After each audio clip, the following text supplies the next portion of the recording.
Hey, I'm Dr. Pilet, and today I want to talk to you about positive anticipation. Positive anticipation. And the reason I want to give you that notion is because a lot of people I work with have just the opposite, negative anticipation. A lot of the folks that I work with are going through divorces or separations from their children, unemployment. I got bills to pay and I can't pay those bills. And this problem that we get ourselves into is there's so much negative going on in our world that we have this notion that it's never going to get better. How will I survive? How will I in fact get myself together? And yet in working with people, I've seen people go from living under a bridge to within 2 or 3 years buying their own home, having a new car. And yet when you ask me what manifests that change, I can tell you I see it all the time. I teach it all the time. And those of you that actually do this stuff will find that it really works. It really works. So the first thing you got to take a look at is that all of us where we are today have this notion of the world that's based on our experiences. You know, from birth, that baby's being held right here. And if mom is yelling and screaming, that baby has a concept of the world that's already introduced by mom's yelling and screaming. But if that same mother is very cuddling and very warm, and Christmases are full of Christmas lights and, you know, that idea of enriched environment, if you get read books, happy stories, you see things in life that are truly meant to be wonderful, then your concept of the world is so different from a person that's raised in a family that has varying people moving in and out. Of course, what I'm talking about is divorce. Or I'm talking about those people that find themselves challenged because I have to give up my child to my grandma or to my mom to help me because they don't have the finances and they're going to help me for a period of time. And so when we have that variety, that change in a child's life versus stability. Now I teach a class called Those 5 Factors of Your Personality, and I would ask you at some point to go back and look at that. Sorry. And I would ask you. No, I did. I just cut it out. I would ask you to go back and look at those 5 factors that develop your personality. But I want you to at least start off with this notion that you have a concept of your lifestyle. A concept of your lifestyle. You're already beginning to think that process about negativity or potential for growth. And when we look at that idea of potential for growth, a lot of times I run into people that suffer from stagnation. You know, I don't have all of that stuff that you talked about, Doc. I don't have it. I've got a good, stable family. You know, we provide a wonderful, enriched environment for our children. But you know what? I'm stale. The 40-hour weeks, the same job. I have health insurance. I don't want to change that. Why would I rock the boat? Because things are going just fine. Going just fine because we have the safety and security needs of the family. But then again, I've got that reflected energy, which is I'm stale. I'm not moving forward. See, and that's one of these things that we all have to worry about because when we get stale, we get bored.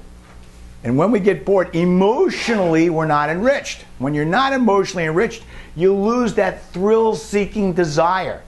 Now, you know, when I was back in college, they had a guy that I ran into that actually was doing a study on thrill-seeking. Thrill-seeking. And I thought, well, wait, you know, why would anybody want to study that? But his concept, notice concept, the way I live, who I am, my lifestyle, his concept on how people created their image of what their life should be had a lot to do with their desire for thrill-seeking. Now, I don't like roller coasters. And for some of you, that's a thrill. I don't want to jump out of an airplane, especially if it's got good wings. And for some of you, it's a thrill. But also, thrill-seeking doesn't have to be on the edge of life or death. Now, to me, on a roller coaster, that's life and death. I'm absolutely terrified. And for some of you that are familiar with jumping out of airplanes, you might be carrying a conversation while you're in the fuselage getting ready to jump because you don't see it as a deadly event. I see it as a whole, my gosh, I'm not going to make it. I'm going to die. So that's not the kind of thrill-seeking I want.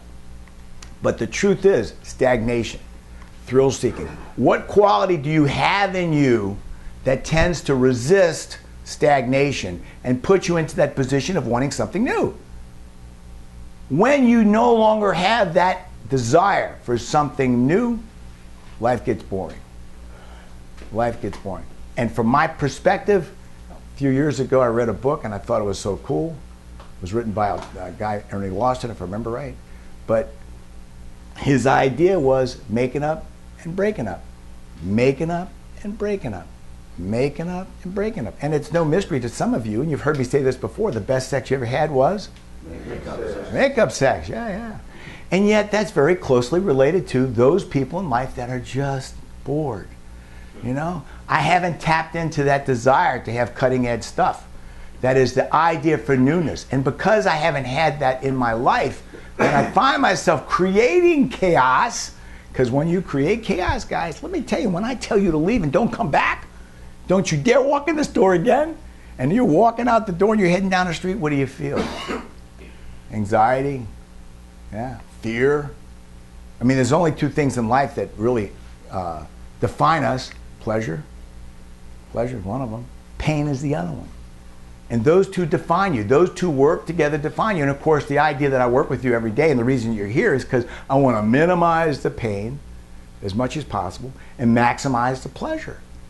But when boredom settles into your life and you're in one of those positions where, assuming you're not doing that addicted to chaos stuff, where you're not trying to ventilate your boredom, you're not trying to get rid of it, you've got to do that soul-searching part of you that begins to look at yourself and say, I need newness. I need goals. When I have goals that are attainable, and some may be on the edge, you're not sure they're attainable, that brings within me a certain amount of anxiety, and anxiety is good. You know, I had a lady come to my house last night, drove in from Miami, and they'd been through a few times, heard me speak, saw me on television, and they said, I'm so glad to see you, but I want to talk to you because I've started school, and I'm not sure I understand where I'm going with this because I'm with a bunch of young kids that don't have as much experience as I do. And you know, all I could do is give her a big hug and say, way to go! Because you're exploring possibilities. I don't know if any of you guys ever been fishing, but that is a tedious task. First of all, you got to buy a rod and reel. And some of you want to turn it upside down because it doesn't reel right until you figure out you can change the handle the other way, you know. And then you got to find a right bait, assuming you make it past the first fishing, right? And then when you find the right bait, you got to find the right tide, because nobody told you that the fish come in with the tide. Nobody told you about the water temperature. Nobody told you about the spring migration or the summer fishing and where to go, etc. But by the time you invested the energy, you find yourself receiving enough positive energy that you start to say, I like fishing. But until you catch fish, you don't like fishing. I don't, because it's all about money. I mean, when I look at the first 3 times I went fishing, I should have bought grouper at $100 a pound. And I would have saved money, man. I would have $100 a pound to save money. I got all this crap, and I still don't know where to go. And then, of course, those other people that have educated themselves to satisfy that need for success, remember, thrill seeking, the thrill of actually catching them, that I'm seeking something that bring home, wow, look at this. You know, then I find myself, I'm not the only one that caught on to this because I go to my favorite spot and there's 17 other people and 14 boats. So you're not alone in this idea of thrill seeking, and sometimes maybe fishing isn't it, a source that's not what we're talking about, because I'm talking about those passions that define you and bring you to your full potential. There's not one man in this room that cannot operate at least double of his potential right now, not one of you. But to get there, you have to accept pain is a tool to be used for change. I have to look at my concept of the world, and my concept of the world is back where I started from. That little baby. You know? Who are your role models? Who are your mentors? Who are the people that expose you to everything that you are today? Because I guarantee you, you didn't have control of your life. You didn't have the ability to modify or change those inputs into your life until you were probably in your teens. Haplessly or otherwise, that first part of your life, you were totally dependent on those people around you that had that same challenge. But if you were raised in a world where stagnation had set in, and you weren't exposed to any degree of newness or looking for newness, how would you know? And so now we get to that point in life. Where I want to be somebody different. But we don't know where to start. I know that I've been defined by the way I've been raised. Got that. Now we're going to take that one step further. We're going to take a look at those 5 factors of my personality development, which I have on my website if you want to go looking for it. But then I'm going to start saying to myself, am I stagnant? have I lost a sense of goals? And if I've lost a sense of goals, where do I have to begin to investigate to start to find out who I am? Remember I talked about fishing? Started off with nothing, ended up with something. Because the beginning of the journey begins with you asking the question, you know, what turns me on? Where am I going? Now I love to do an exercise here, and it's called the Mason jar exercise. It's an exercise that's well published, and you might have heard a lot about it, but that's the beginning. See, the Mason jar exercise for me, and I've morphed it into what I use for my self-development, is I begin to look at how do I spend my time? I really need you to take a look at your given week, Monday through Friday, if you work a regular day shift or whatever, or if you work nights and weekends, whatever, put that in there. But I want you to account for how you spend your time. You might have 60 hours work. You might have 20 hours being at home, being with the kids, watching TV. But as you account for your time, I want you to take a look at those ways that you spend your week. And you might be one of these people that has 40 hours of free time. So you watch TV or you play Xbox. You know, one reason I hate electronics is that when people are playing electronics, they start going, yes, I won! And all they won was the new level of some video game, and yet when it comes to life, they're losers. They're losers. They didn't win anything. They've been artificially manipulated, stimulated into sitting still and do nothing. True. That's wonderful, isn't it? But when I take away all those things, or when I look at or I assess all those things that I do, and I take a look at how I spend my time, now I want you to do something different. Go to another piece of paper. What are your goals? And you need to define those, layer them, put them out there in different categories, if you will. One goal can be to spend more time with my kids. I love that one. Or more time with my wife, and I like that one too. But it also can be my goals towards my career. You know, getting an education requires me to put the effort and the energy in there to get the degree. And when you think about that I'm going to get the degree, when you begin to process that notion and you find out what the curriculum are, when the semester starts, you're doing fishing. Remember, you went out there, didn't know what to expect, but now you got a curriculum, courses to finish, courses to complete, things to do. Whoa, I'm fishing. And as you take on the challenges for whatever that is, I want you to have positive anticipation for where that end result will bring you, get you. I want you to understand that's thrill-seeking. Because the thrill of having a new life, the thrill of having new relationships, the thrill of having more money than you know what to do with, is a motivational factor if you allow yourself to inventory where you are and start to realize you're sitting still, you're not going anywhere. The paddle's in the boat and the canoe is floating down the river, but it's being tugged and pushed by the tides and the currents of the flow of the north to the south, but you're not driving any direction. So when we begin to take that big inventory of ourselves, that idea of there is something better for me than what is, that status quo is not good. Status quo is the enemy. And when I begin to believe in myself that I have to have positive anticipation, but I bring that about through investigation, through an inventory of who I am.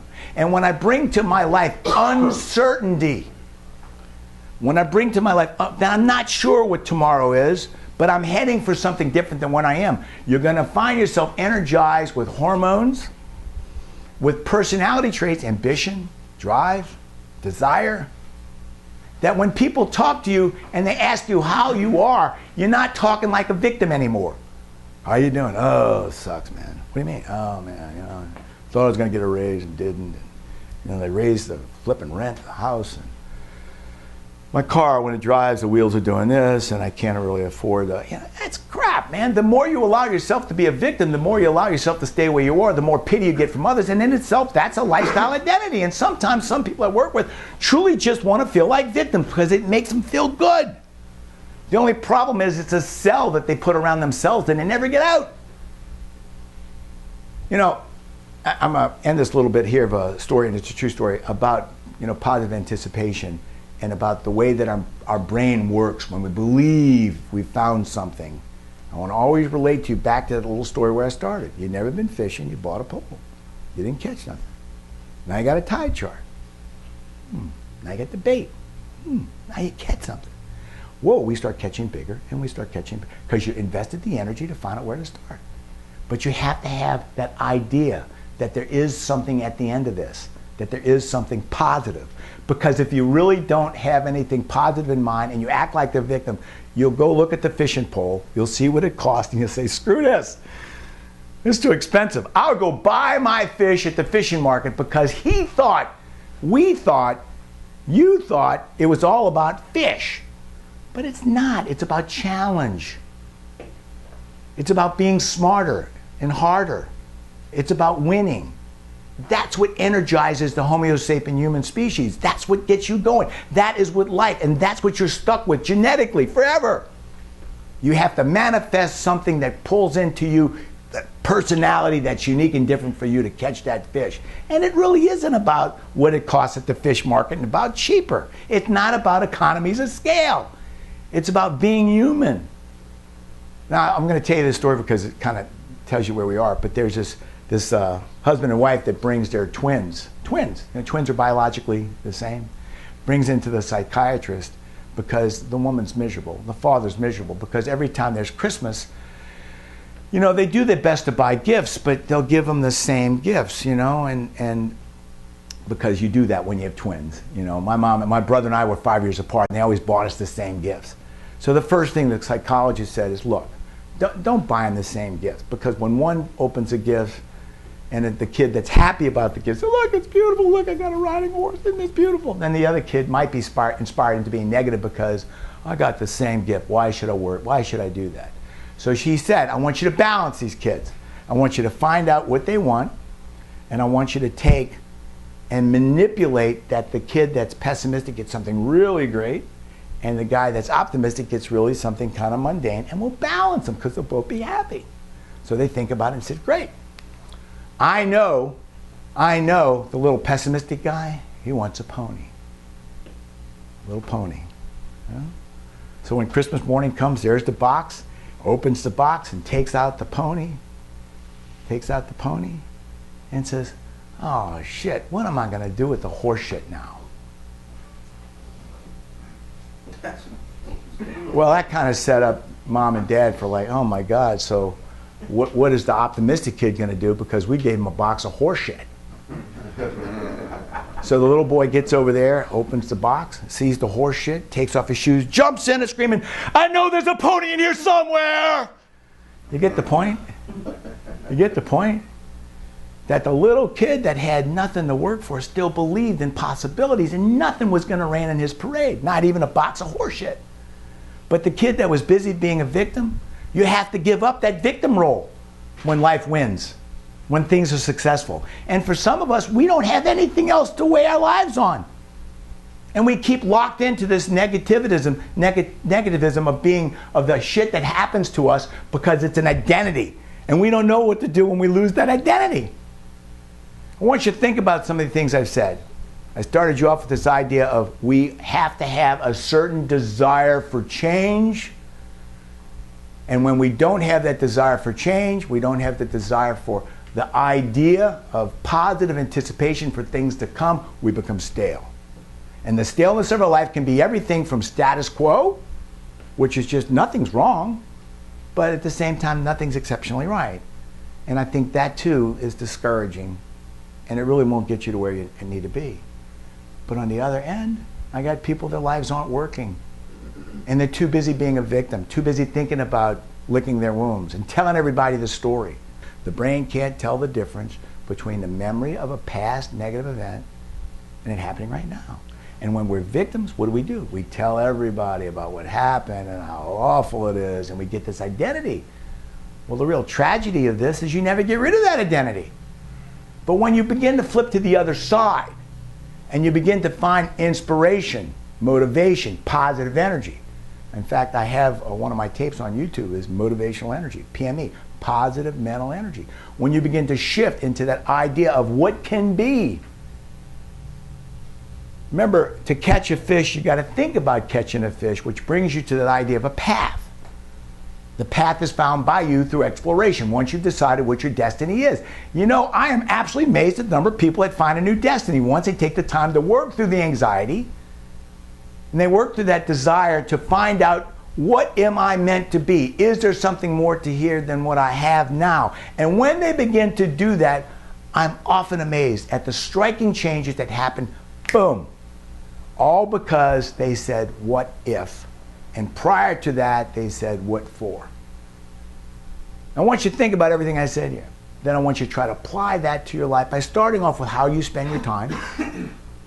Little simple thing, Messenger exercise, I'll give you copies of that. Now account for your time and see, is your time aligned with your goals? Now, if there's not enough goals on there that are going to manifest you that positive anticipation, you have to work to put a goal on there that's going to expose you to the notion of exploring what if.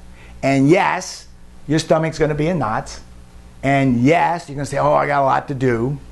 And yes, you're going to feel overwhelmed. But when you do that, your body will kick into high gear as the neurotransmitters begin to pump in, norepinephrine, epinephrine, dopamine, etc. As they kick in and you begin to feel that, all of a sudden you're sleeping good.